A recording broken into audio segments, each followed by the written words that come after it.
Vai dāvinājuma līgumu var apstrīdēt? Gan jā, gan nē. Viss ir atkarīgs no situācijas, kādā sakarā šāds jautājums uzdots. Uzskatāmākam piemēram minēšu 3 situācijas. Pirmā situācija. Kāds ir neapmierināts ar dāvinājumu faktu, jo dāvinājums ietekmē viņa iespējas saņemt mantojumu. Piemēram, tēvs uzdāvināja māju brālim. Šādā gadījumā dāvinājumu apstrīdēt nevar.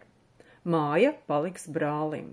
Ir jāceļ prasība tiesā pret brāli par neatņemamās daļas izdošanu naudā. Otrā situācija.